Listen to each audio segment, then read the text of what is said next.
All right. Welcome, everyone. Welcome to our Deductive Tasting Tuesday with our Zuri Wine Tasting Tribe. I am your resident sommelier. I'm Tuanni Price, and I am going to walk you guys through our grape today. Our grape varietal today is Petite Verdot. Petite Verdot. So I actually added a new wine. Let me just change this light for a second because I feel like my forehead is like shining like a light bulb. Just 1 second, you guys. Sorry. Let me see. All right. Okay, that's better. Oh, that is so much better. All right. So I'm going to walk you guys through this Petite Verdot grape varietal, and we are going to use my wonderful wine discovery kit. If you have yours, that's awesome. If you don't have yours, you can order it. If you have yours, but you just don't have it handy, that's great too. But this is going to be our basis for our deductive tasting class today. And I want to tell you guys before we get started about a new class that I just added to the lineup.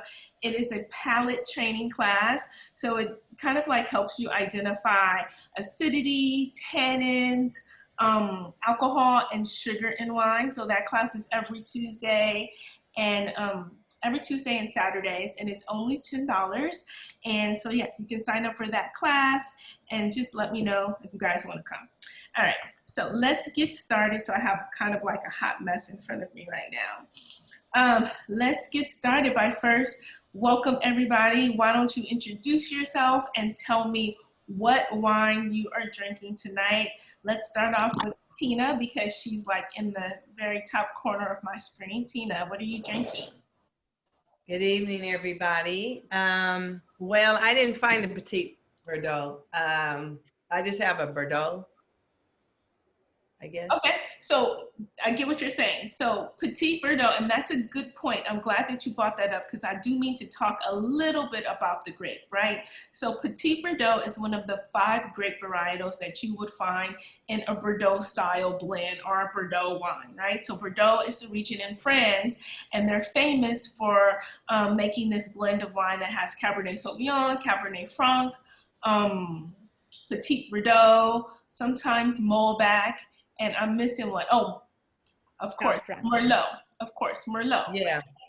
So Petite Verdot is one of the 5 grapes in there. And a lot of times when people hear petite, they think that petite means that it's going to be less than, right? So when you hear Petite Rye, you hear Petite Verdot, you think that it's going to be a nice, calm, maybe like a nice, friendly wine, you know, because it's petite, it's small, but no, big things come in small packages, right? So petite means like they're talking about the size of the actual berry. If you go to a vineyard and you see Cabernet Sauvignon grapes over here and you see Petite Verdot grapes over here, you'll notice they're not actually, I'm like exaggerating so you guys can see, but the Cabernet Sauvignon grape might be like this big, right?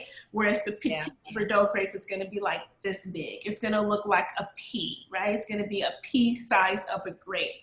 And what happens with that is because it's so small, you have more skin than juice. So when you have more skin, you extract more color and you extract more tannins. So anytime you have petite, the wine is probably going to have more tannins and it's probably going to extract a lot of color just because it's so small, the skin contact to the juice. So Petite Syrah is definitely a bigger, more tannic grape than your regular Syrah. And they're not related, by the way. Petite Verdot is going to be an inky, dark-colored wine, and it's going to have some grippy tannins. So that's what I'm expecting from this tasting tonight, but we'll see with your Petite Verdots. So perfect. Thank you, Tina. Sorry for such a long explanation, but Kim, are you ready to tell us what you're drinking? So tonight I did not get the Petite Verdot. I did get from my wine membership, Avison Winery, a 2017. It's called a Chanson, but it is 70% Cabernet Sauvignon, 25% Petite Verdot, and 5% Petite Syrah. So this was the closest that I could get. Well, that's a good example. We'll get to see what the Petite Verdot does to that Cabernet Sauvignon. And that's Everson in Paso Robles, right? No, Avonsol and Temecula. Oh, okay. Linda. Yeah, but It says, oh, it's actually it was produced and bottled in Shandong, California. So that might be up north. Shandong. Shandong, California. H-A-N-D-O-N. I haven't heard of that place before. Okay, perfect. Yeah. Linda, what are you drinking? I am drinking a Chateau du Retout blend, and there's only 14% of the Petite Verdot. It's the only thing I saw, but that 52% Cab, 32% Merlot, and it comes from, let's see which region. It's from France. It's in the Haute-Médoc region. Yeah, so that's another Bordeaux style blend. So nice. All right.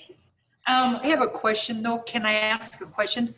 What is Cab Franc identified as? Is it in the Bordeaux too? Yeah, so it's its own grape varietal, right? But it is one of the 5 grape varietals that are in Bordeaux. And it's kind of like its parent grapes are Cabernet Sauvignon and Sauvignon Blanc, right? So when you taste the Cab Franc, you're going to get very herbaceousness. It's a red wine, but you're going to have the herbaceousness of a Sauvignon Blanc and then the fruitiness of a regular Cabernet Sauvignon. So that's the grape varietal for Cab Franc. I think we taste that down the road at some point. All right, Linda B.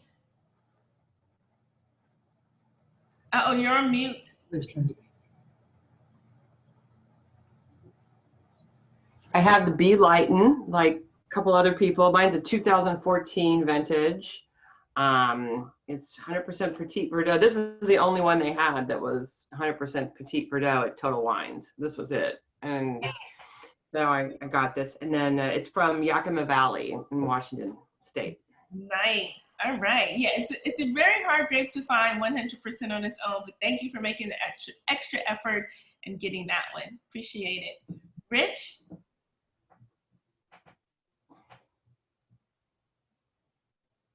Uh-oh, Rich is on mute.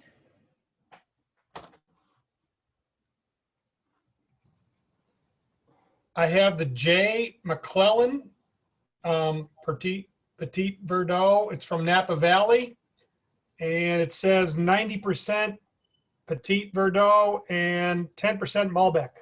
Nice. That should be so yummy. I'm super excited about that. All right.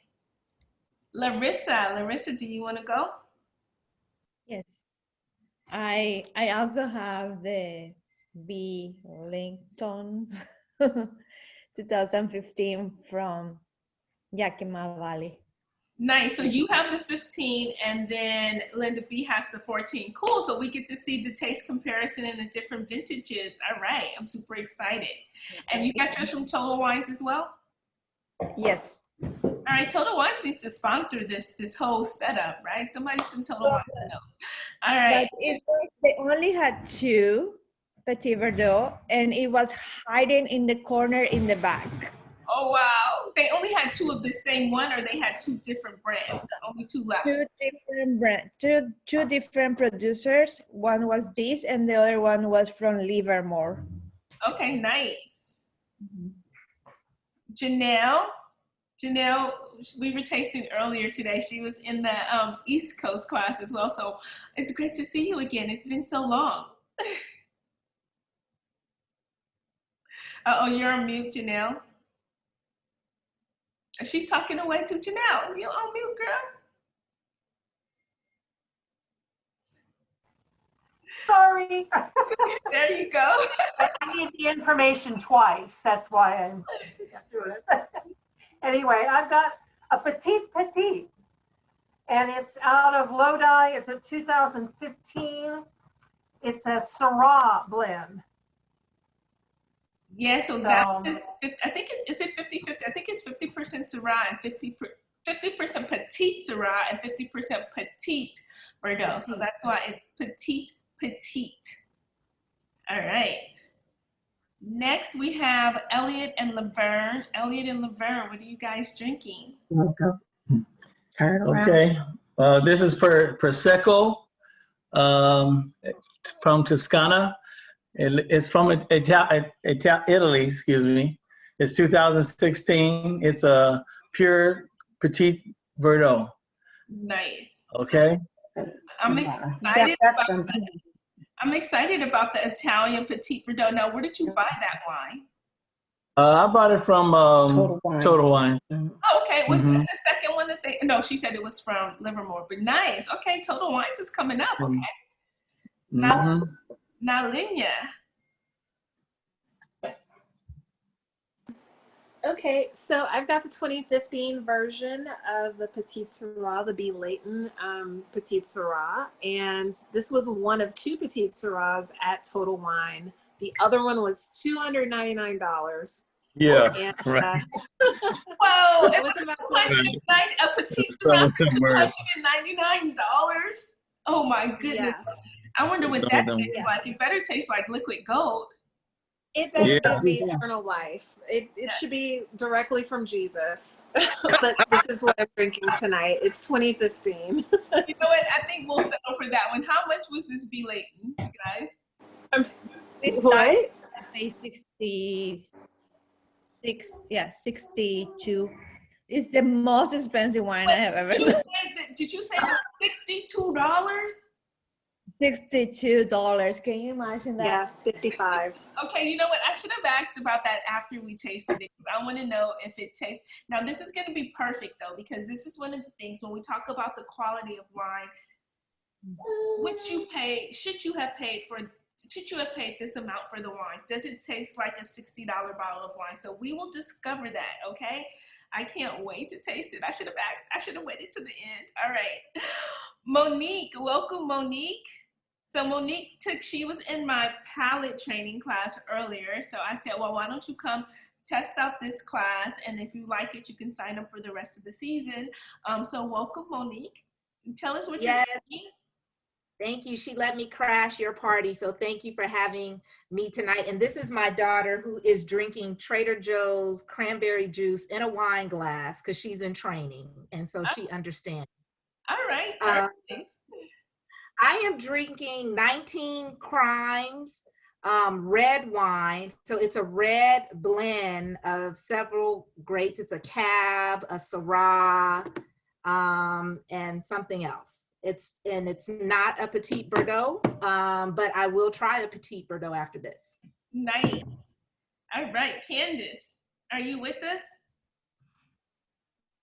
I am. Can you hear me? We can hear you. Can you hear me?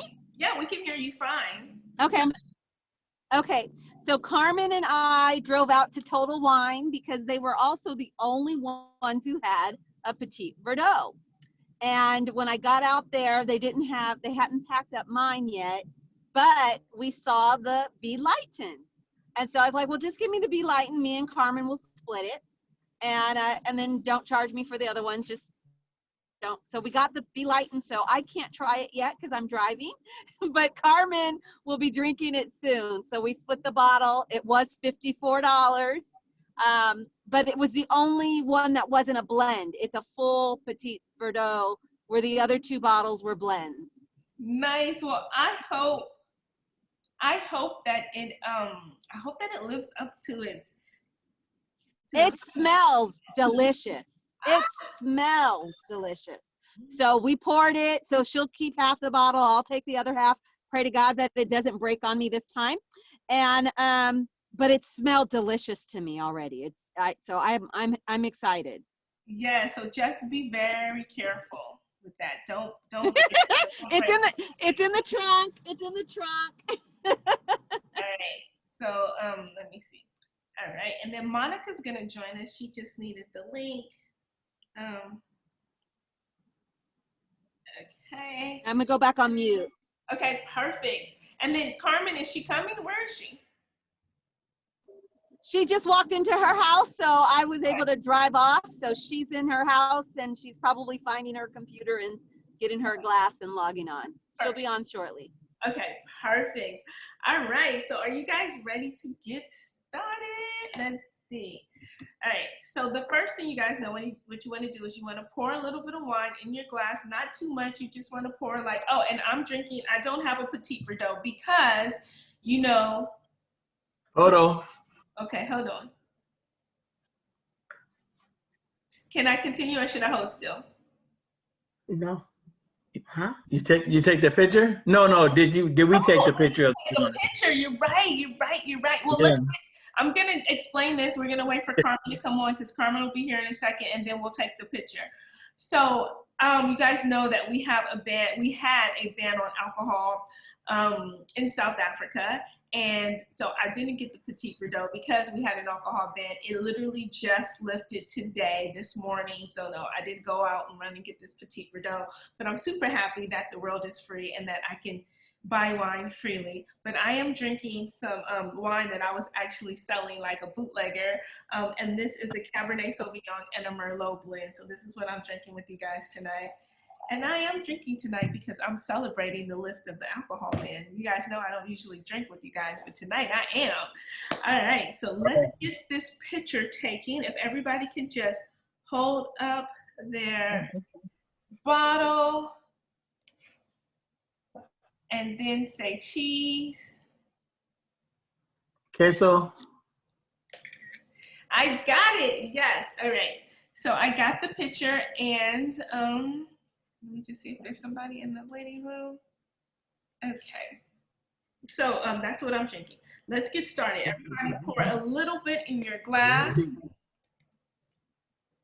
Ooh.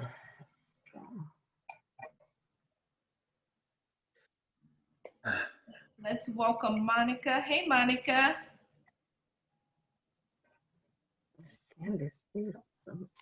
Yeah. Oh.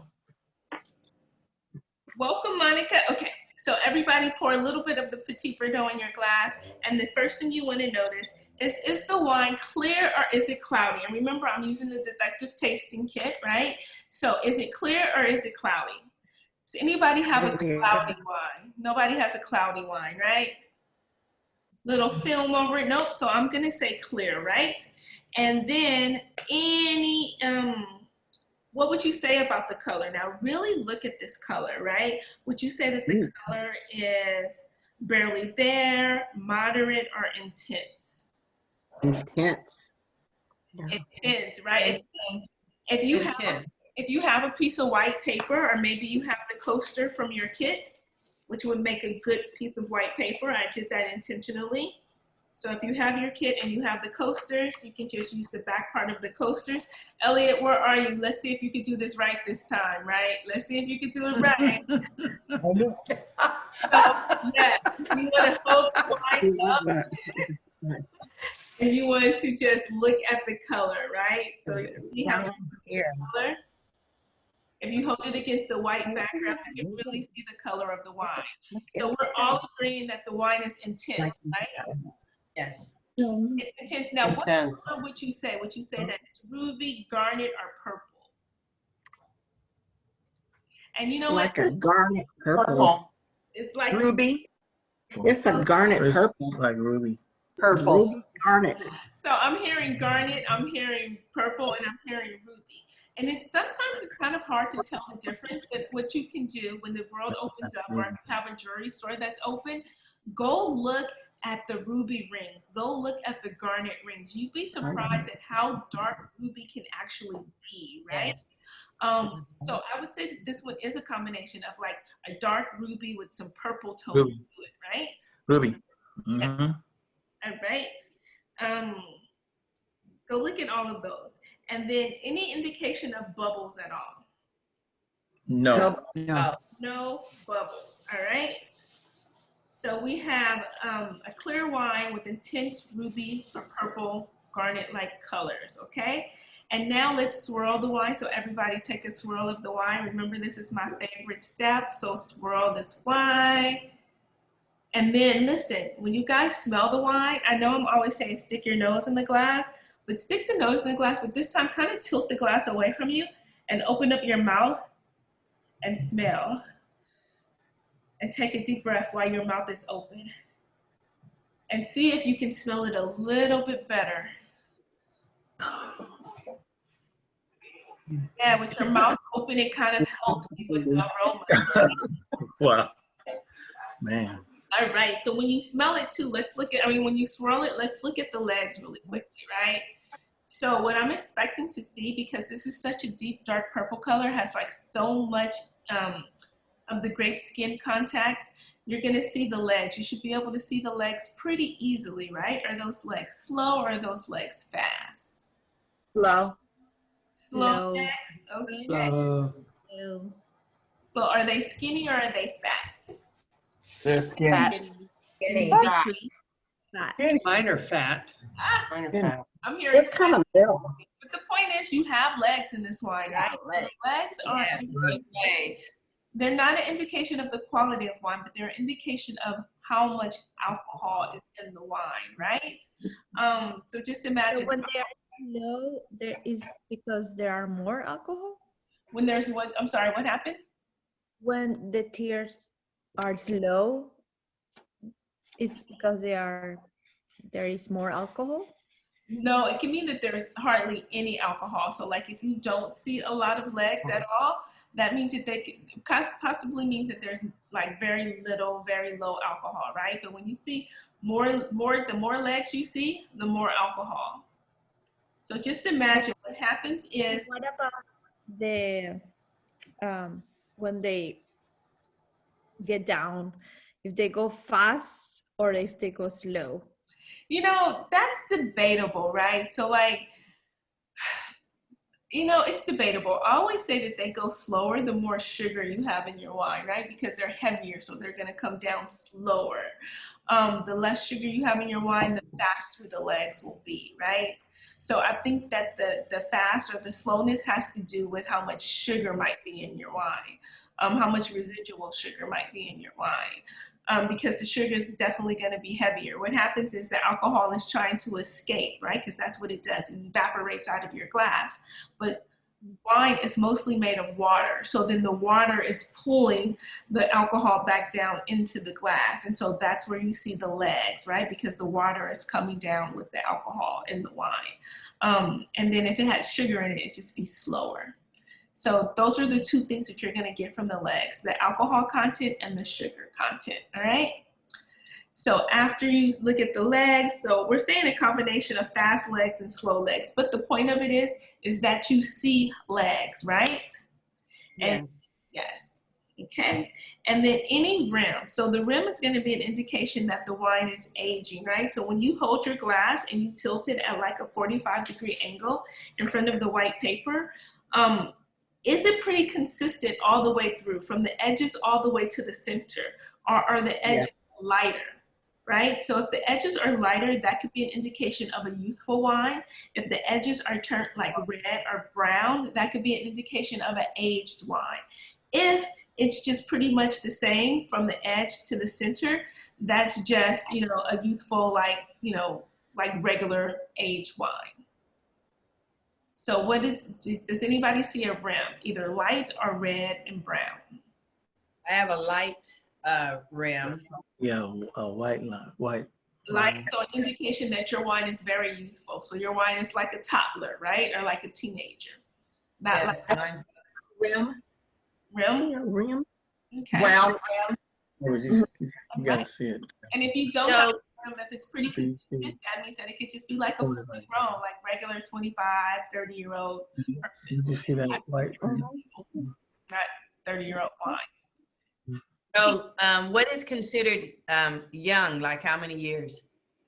That's You know, for a red wine, I would say anywhere from like 3 to 4 years would be young for sure. 3 to 5 years would be young.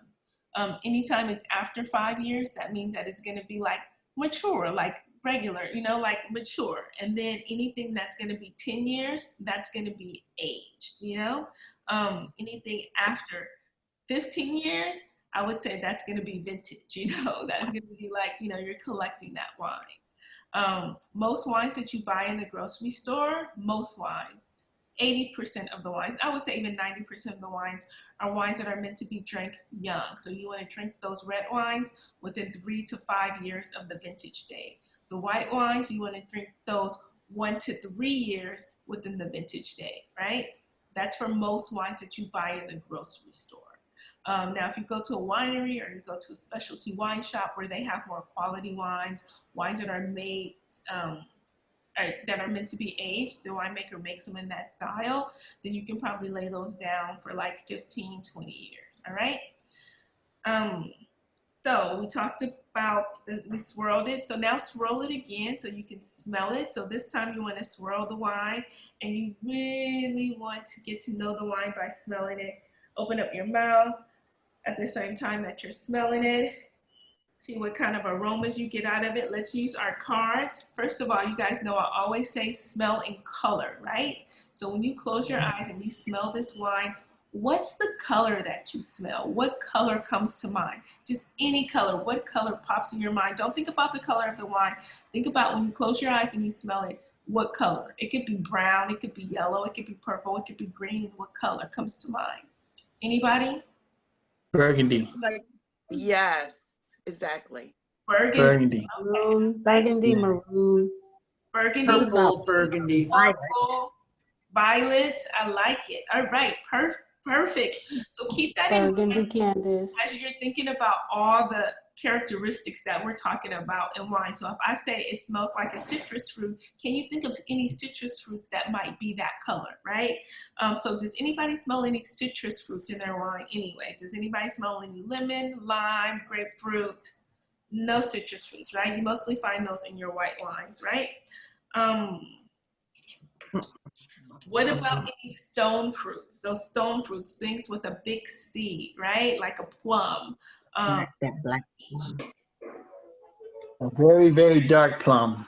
Maybe. Yeah, very dark plum. Very dark plum. All right. What about any tree fruits? Tree fruits would be like apples, pears, tree fruits. No tree fruits? Okay. Maybe, you know what a tree fruit might be too? A date. Like, you know, a fig, like, are figs and dates the same thing? No, like a fig that comes from your fig tree. No figs? Nobody's Not the same. All right. What about berry? Any berries that you're finding in these wines? blackberries. Blackberry is exactly what I was going to say too. So all black, would you say all black fruit, or is there any red fruit? Any raspberries? Any cherries? Maybe Cherries.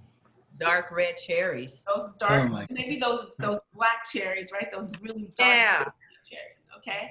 And you said plums, cherries, blackberries. What about boysenberry?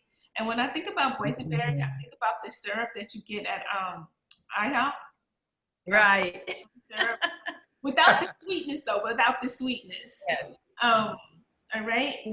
Any tropical aromas? Any tropical aromas? Nope. No pineapple. Nothing. No. Kiwi.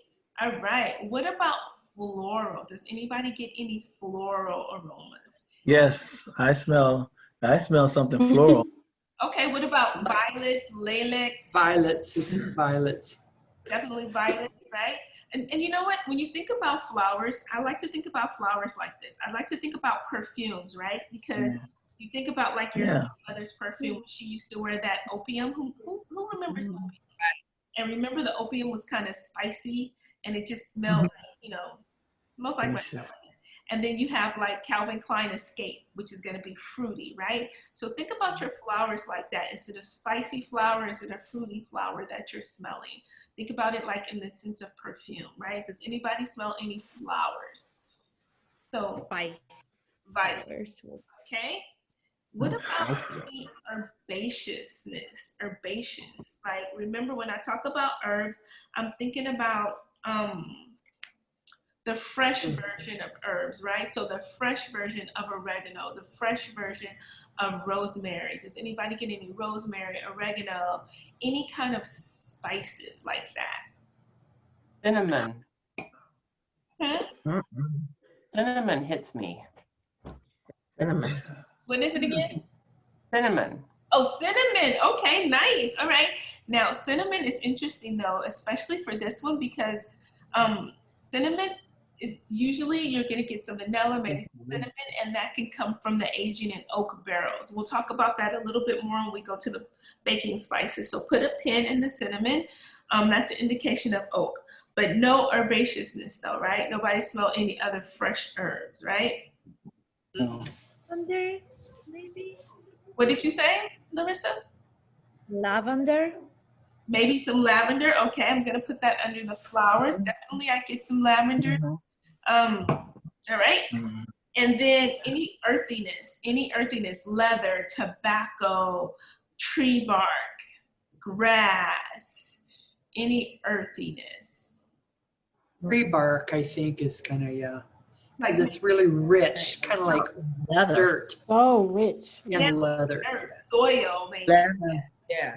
I got leather from this. Leather. I'd say leather too. Yeah. Leather. I want to be in a leather couch. Yes. All right.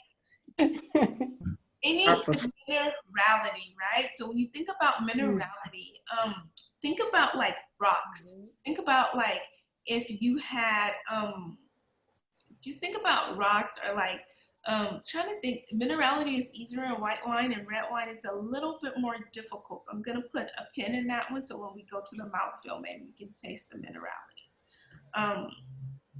What about savory spices? Now, when I say savory spices, for me, this is the dried version of spices. So before I said oregano, rosemary, that was like fresh, like when you buy in the grocery store in the refrigerator section. But now this is like the ones that you're gonna keep on your shelves, right?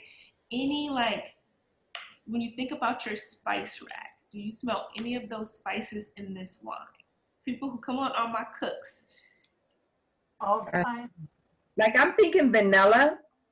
Okay, allspice. Yeah, Vanilla's gonna be a baking spice, and I'm so glad that you said that because we got some cinnamon, some vanilla. But somebody said allspice. Did anybody say allspice? Now, Somebody. in my palate training class, you guys know I've been talking about my homemade do-it-yourself wine aroma kit. I'll also show you how to make your wine aroma kit, and one of the spices that I have in there is this allspice. Oh yeah, you did it, yes, and it looks just like mine too. Oh my gosh. You're a good teacher. Thank you.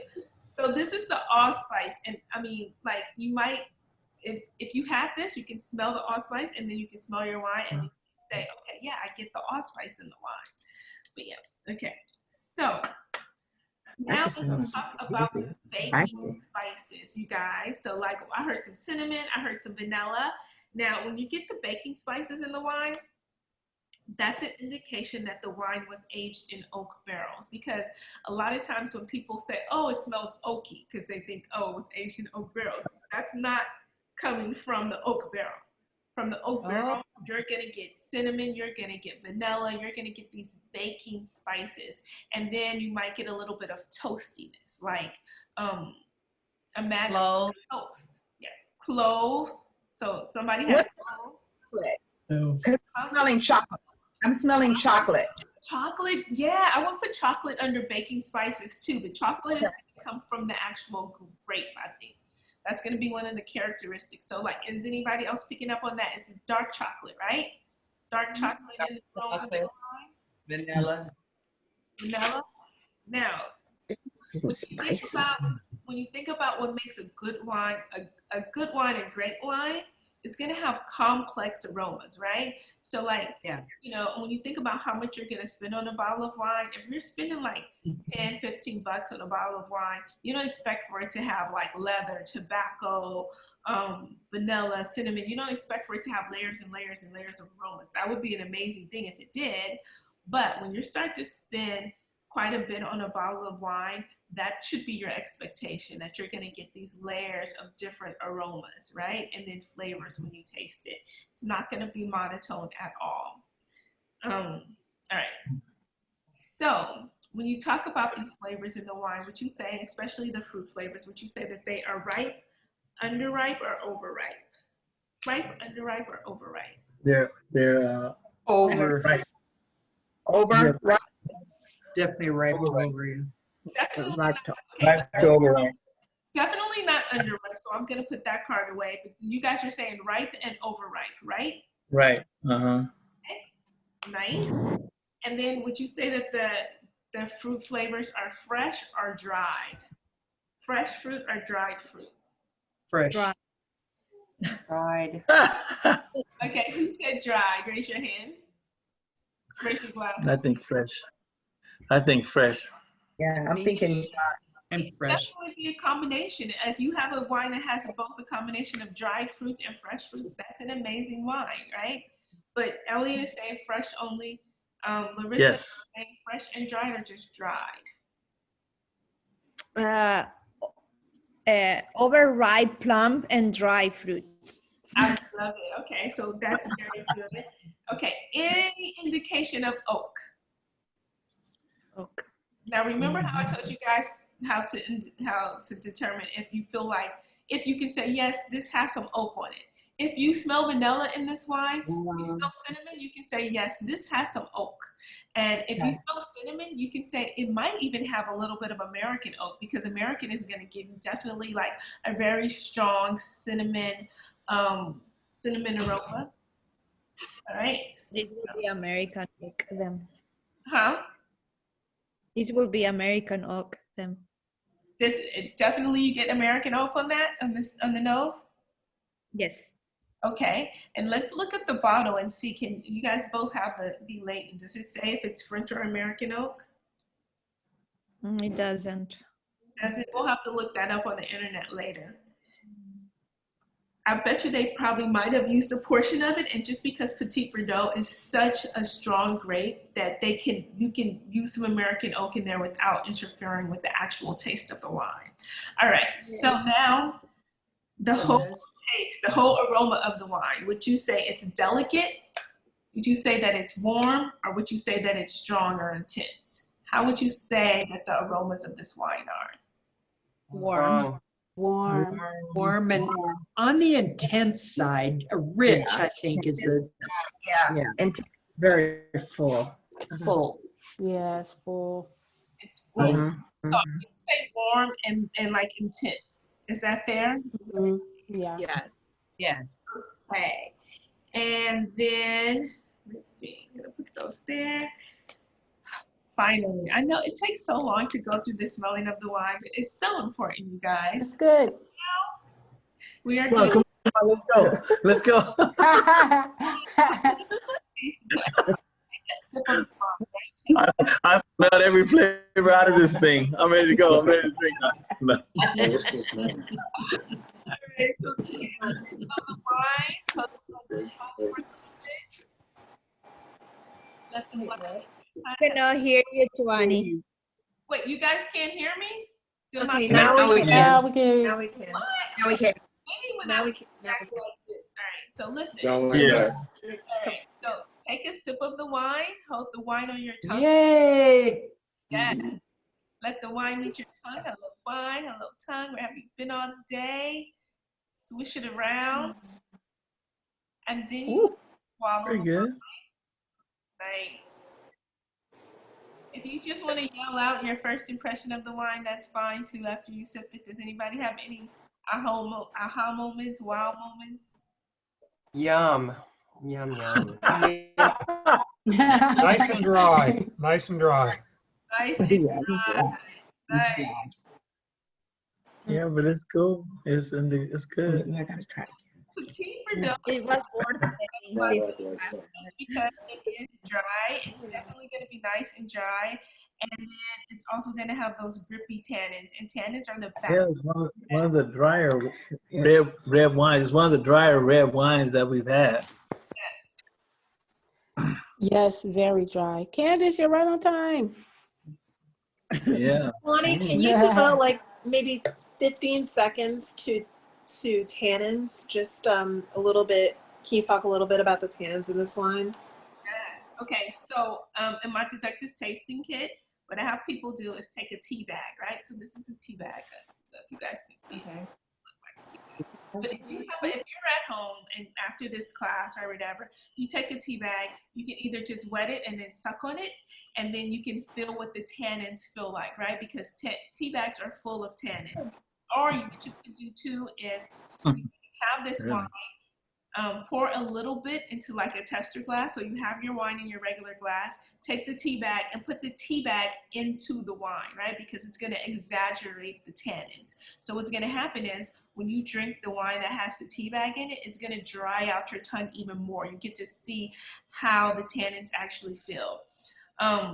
They're a compounded wine made up of all these molecules, and basically what it does is it makes your, I don't even like to explain it like this, but it makes your mouth feel dry and bitter. And I feel like I don't like to explain it like that because I feel like I'm cheating on the tannins when I say that, because I love that sensation in wine. The drier the wine, the better the wine is for me. But that's what the tannins are. And it makes your mouth This is one of the ones. and bitter. Those are the tannins. Okay? Thank you. Try that experiment with the tea bag so then you get to see like how it is when it's exaggerated. All right. Got it. Thank you so much. Very high in tannins, that's for sure. Right? Yeah. Oh, the dryer. Perfect for like steak. Okay, but let's not talk about the food yet. Let's talk about the food afterwards. Let's talk about the taste of this wine. So when you first, would you say obviously sweet or dry? It's definitely not sweet. It's definitely a dry wine, right? We all agree. Nobody has a sweet wine, right? And then what can you feel the acidity in this wine? So the unique thing about red wine is it has acidity and it has tannins, right? Some red wines have more acidity than other red wines. Pinot Noir is pretty acidic. Cabernet Sauvignon is usually acidic. So what do you guys think about the acidity in this Petite Verdot? And remember, the acidity you measure on your sides of your tongue. So if you took a, and like I do it in my palate training class, but I'm telling you guys, so if you take a lemon, you bite on a lemon, your mouth will immediately start to water and you'll feel the tingling on the sides of the tongue. If you have it at home and you have that wine and another glass, not the same glass that the tea bag is in another glass, pour a little bit of your wine, put the lemon, just squeeze a little bit of lemon juice in there, and then it will increase the acidity in the wine and you'll get to see what that acidity feels like, all right? So lemon is the acidity. Do you feel any acidity in your red wine when you drink it? Yes, I do. Yes. Would you say that it's high, low, or medium? Low, medium, or high? I think my wine is high in acidity. It is that, it's just right here and you can just kind of feel the whole tingling. Yeah, and now It's good. Now remember, you have the Cabernet. Yours is like 80% Cabernet? It's 70% Cabernet and 25% Petite Verdot. And Cabernet is a red wine that's usually high in acidity. So does anybody else feel the acidity? So you should feel a little bit of acidity in this wine. Sometimes it might not be any worth mentioning, but you should definitely have a little bit of acidity. And then the next thing you're going to find are the tannins. Are the tannins low, medium, or high? I think we all agreed that they were high. High. All right. And what about the alcohol level in this wine, right? So the alcohol, to test the alcohol, you can, if you have vodka, I don't have vodka because there was an alcohol ban, but I use vinegar, right? So you can use vinegar to taste the actual alcohol in the wine. So like if you have vinegar, pour some in a totally new glass. I had 4 different glasses in front of me of just like base wine. So I poured the vinegar in like the base wine, and then you can taste the burniness in the, I added the vinegar. So then it was like exaggerated burniness, but without adding any vinegar to your wine. Can you feel any, can you use tequila? You can use tequila. The only thing is you kind of want to use a spirit that's neutral. So if it's a tequila that's not very flavorful, don't use like a mezcal or anything like that. But yeah, you can use a tequila. But pour some alcohol into your wine to exaggerate it. But before you do that, just taste the wine on its own. And when you drink that wine, does it burn down your throat? Do like a slow, like when you drink it, just like gently let it just run down the inside your mouth, like. It's very slow and it has a very long finish. Slow and long finish, but does it have a burn? Can you feel that alcohol? Yes, I feel it, but it's not like a vodka feeling. It's like mild. Mild. So It's you, a the thing Yeah. is you want to feel the alcohol in the wine. You want, I mean, like we're all drinking wine because we want the alcohol, right? But is it well integrated? So like if it's burning like vodka, then you'll be like, okay, it's too high. But if you could just, Yeah. then okay, it's fine. But would you say it's low, medium, high, Mine's is light. right? It feels light. Medium, medium in the alcohol, but I feel like I need to go get some vodka real quick and,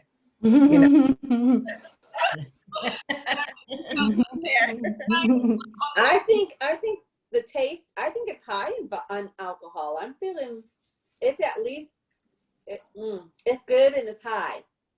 Okay, you can feel it. Okay, so why don't you guys look at the bottle and tell me what the alcohol percentage is on this one? well, mine 5. wow. It's What is it, Candace? 14.5. 15% for that Italian wine. That's high. 14.5 is high. That's 14.5. that is the good juice, right? That's the good date wine. That's the wine that you want to drink when you go on.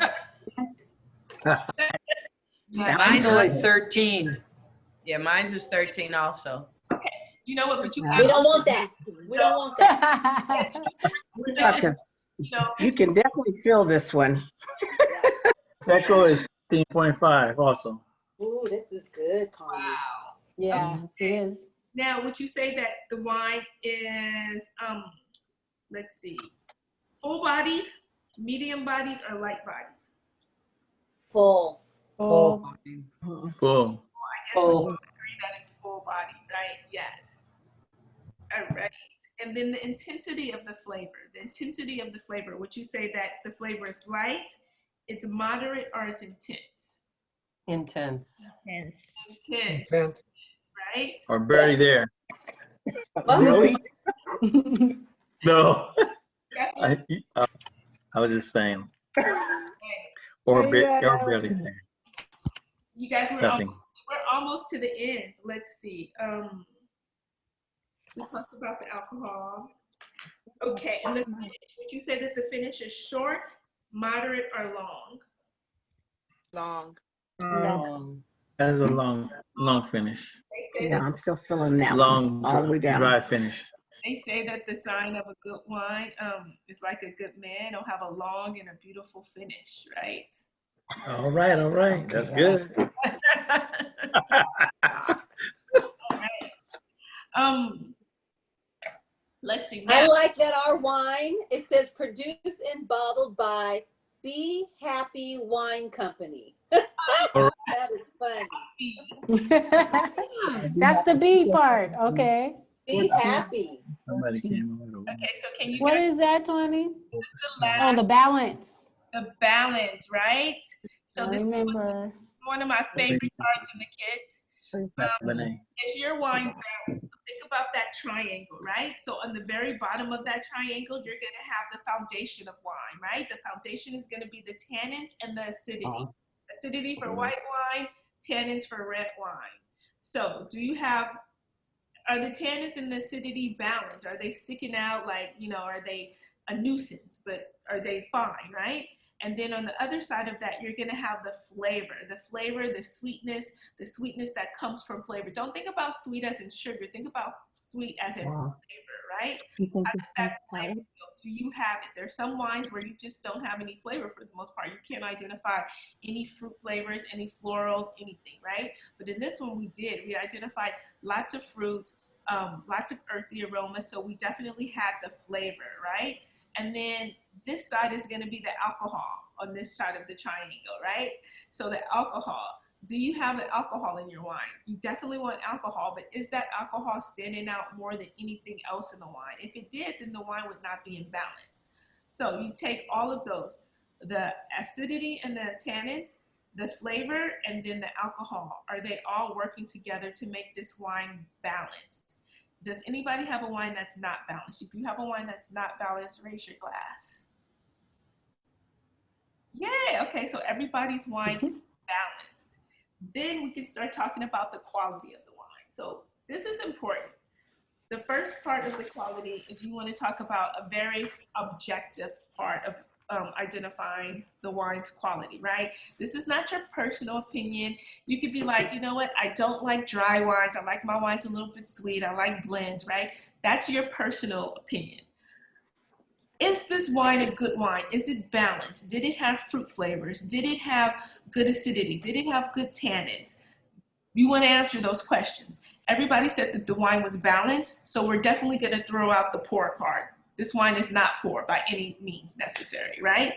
Acceptable. I feel like from what you guys are telling me, the wines, all of your wines, sound like they're better than acceptable, because you did notice at least more than like 2 different fruit or different kind of aroma and flavor profiles, right? So does anybody feel their wine is acceptable only? Okay, I'm gonna throw that card out too. All right, so now you have good or very good, right? So very good, and then you have outstanding. So these 2 cards, this is kind of when you want to start just thinking about the price point as well, right? So you think about, okay, yeah, it had all the fruits. It had like different layers of fruits. It had good tannins or acidity that weren't too intrusive. It had a good alcohol that was well integrated.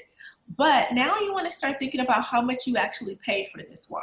So if you bought your wine for like $10 and it has all of that, it has all of the stuff that we named, and you only paid $10, you can say that wine is outstanding for $10. Is it outstanding if you paid $50? No, if you pay $50, it's probably just a good wine, right? But if you have all of that going on and you got it for a really good price, then you can be like, okay, this is an outstanding wine. But let's say that you paid $50 for your wine, which some people did, and you had all of this stuff, right? But maybe you needed a little bit more. There was still something that was missing, right? So maybe it's still just a very good wine.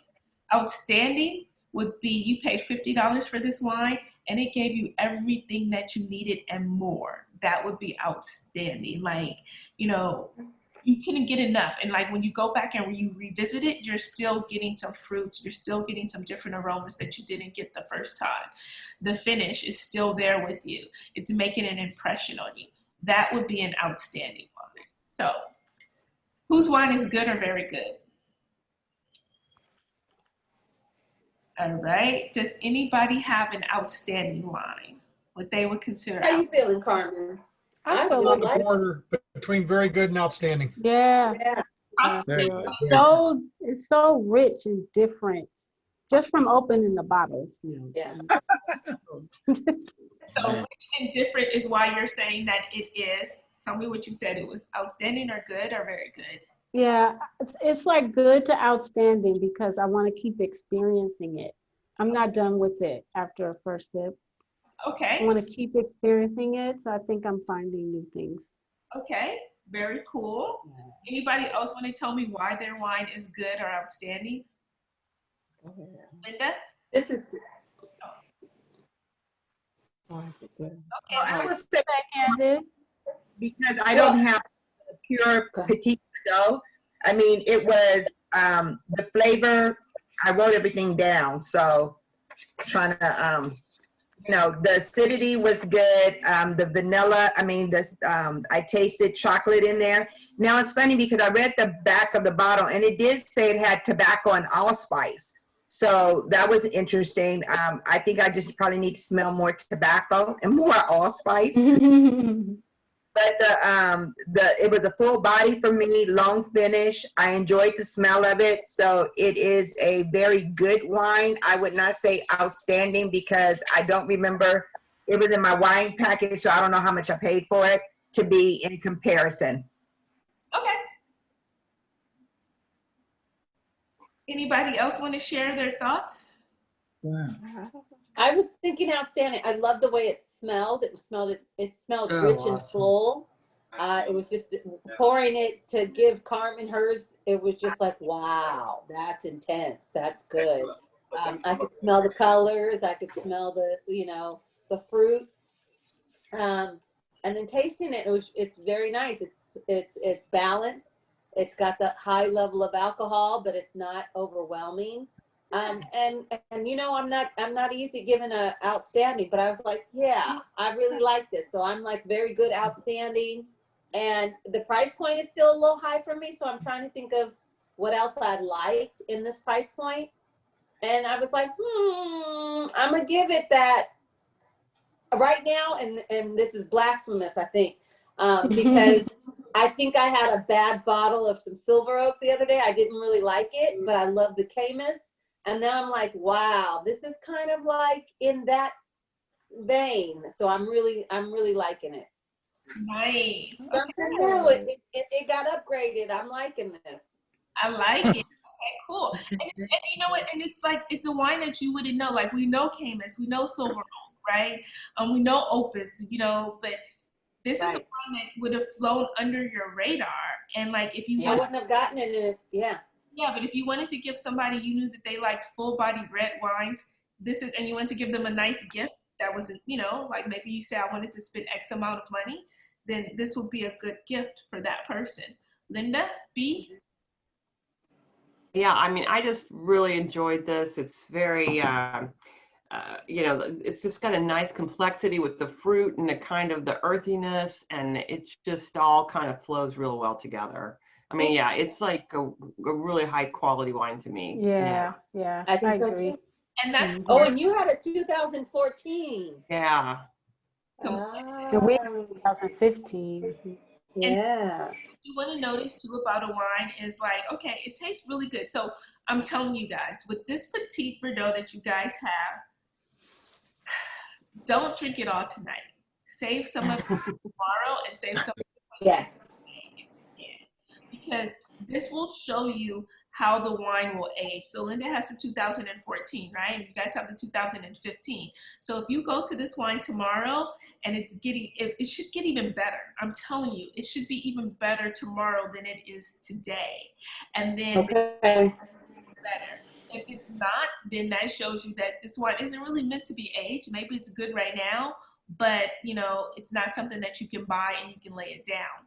But by doing this, you can say, you know what, I can go buy a case of this. I can put it in my cellar and I can drink a bottle of it every year, or I can drink a bottle of it 5 years from now, and it's gonna age very well. So like, see how it ages in your refrigerator. I promise you, I think from what you guys are describing, the B. Layton and the Toscano and maybe the McClellan, it will age, so it'll be better tomorrow. And then like, make a note, because next week I want to hear how the wine aged in your fridge, if it got better with time, please, because that's what I'm thinking. That's cool. You're not saying to put the red wine in the fridge, are you? Yeah. Yeah, she told us that a couple of weeks ago. You want to preserve it. Yes, put it in the fridge, and then when you drink it tomorrow, just pour some in a glass, let it stay in there for like 10 minutes or so before. Yeah, warm it up. Yeah, like, so let it warm up. Don't pour it out of the fridge into your glass and just drink it right away, because you're going to be like, Tuanni is wrong. It's not better, because it's going to be too cold. But just pour it in the glass, let it stay in there for like 10 minutes, 15 minutes, and then drink it, and you'll notice that it's going to be so yummy. You guys can just shoot me an email or say something to me on Instagram or Facebook or whatever, however you communicate. WhatsApp, text message, just let me know how it's going. Okay, so now let's talk about my favorite part of this whole kit. This is my favorite part. Oh no, that's not the cards with my favorite part. Here's the cards with my favorite part. That has to be omitted because my single friends told me that I don't know how to date properly. Listen, would you friend zone this wine? No, ghost. I'm sorry, I already forgot. I guess because nobody sounds like they want to ghost the wine. Is anybody ghosting their wine? No. Nope. Okay. What about friend zone? Is somebody like, you know what? I know this was an outstanding wine, but it's still not my thing. It's not, and that could happen. The wine could be outstanding. You could even recommend this to other people and say, you know what? If you like a full body red wine that's dry with like grippy tannins, this is the wine. But for me, it's not something I'm gonna drink. Would you ghost this wine? I mean, would you friend zone this wine? Friend zoning the wine. Is friend zone the same thing as a booty call? No.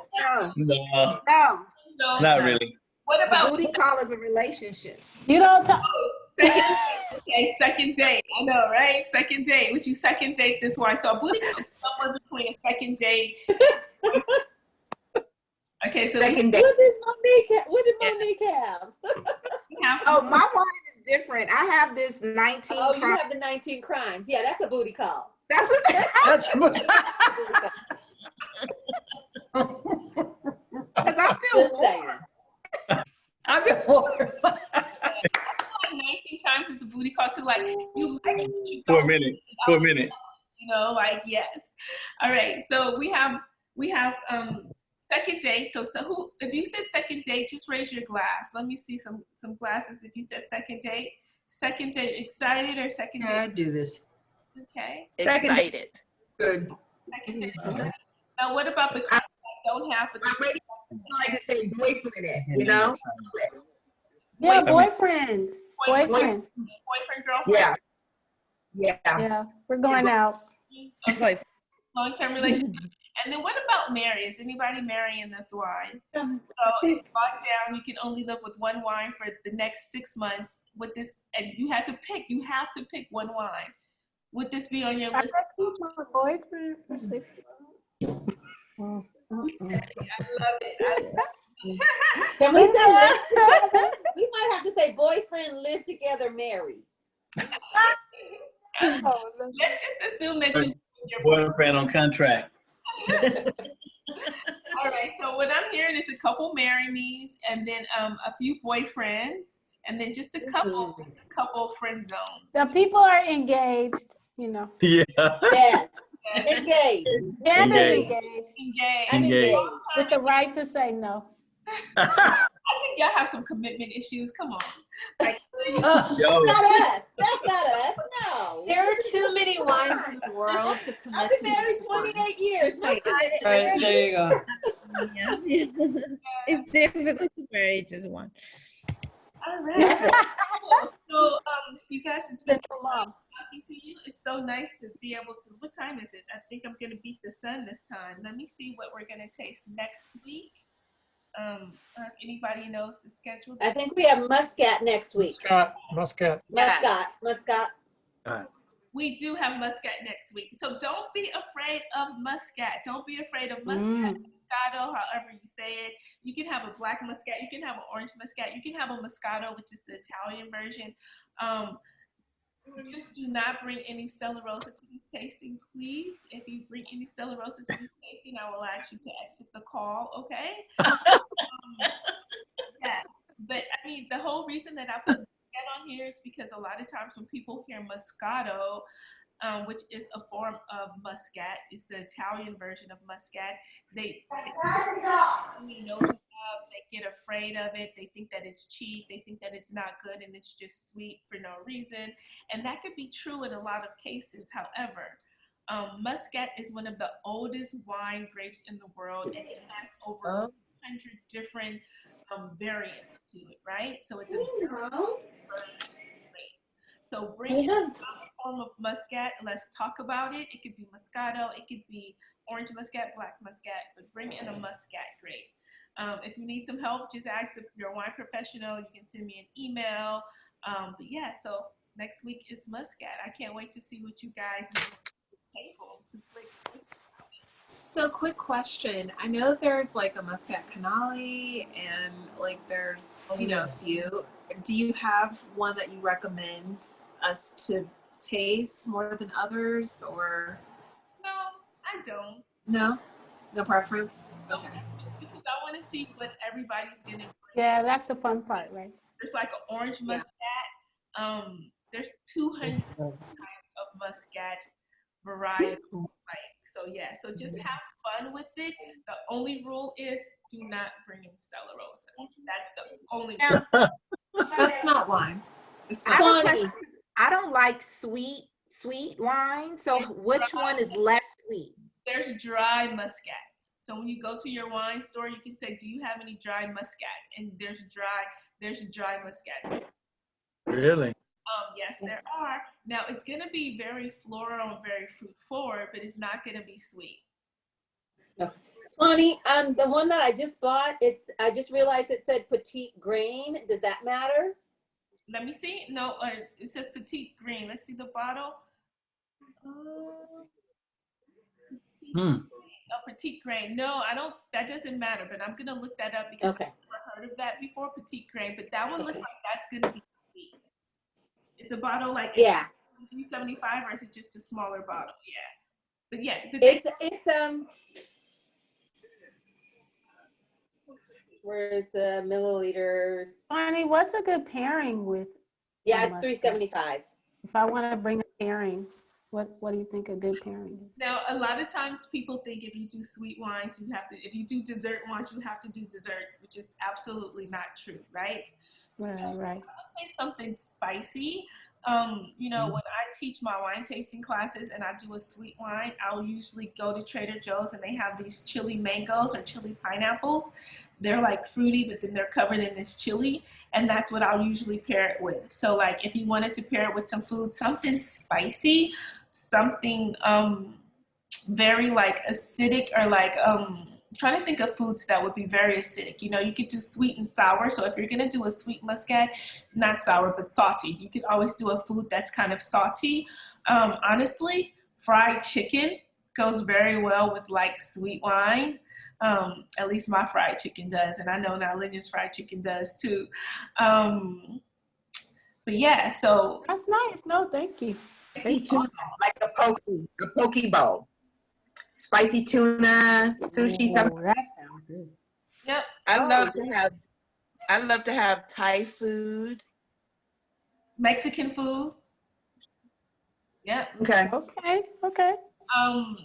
And then like if you need some recommendations further, please just email me. I'm gonna try to get out here. We have a very famous sweet wine that's made with muscat, and it's called Constantia. Constantia has one, so I'm gonna get that one. It's very famous. It's what Napoleon used to drink, and he even had some sent to his island when he was exiled from France. So that's something that I might try to get and drink here. But yeah, Is that available in the States? I mean, can we buy it here? yeah, It's you like Hennessy White. figure out where you can buy it from. But yeah, it should definitely be available in the States. I'll send you a list of where I find it. Okay, perfect. I'm sure you might be able to get it at like K&L or something like that, but I'll send you the list, or the Wine House. But I'll send you a couple recommendations. Yes, actually, in my next newsletter, my next letter to you guys, did you guys all get the one that I sent out on Monday that just says we're tasting this one? Mm-hmm. So then I'll just put it out again, and I'll put a couple like different types of muscat, so you can, you know, have a reference point to ask your local wine shop. Okay? Cool. And then I'll put the South African one just in case you guys want to drink with me when I'm drinking in South Africa. Pretend like you're here. I love it. All right. Well, thanks, you guys. You guys have a good night. And yeah. Thanks. Bye-bye. Cheers. Cheers. Night. Salud. Good night. Hi, I'm Candace. calling you. Good night, y'all. Good seeing you, Mo. There you go, Micah. Bye, Elliot, Laverne. I miss All y'all. right. All right. Elliot, Vern. See you guys. Hey, how you doing, Carmen? Bye-bye. All right. See you guys.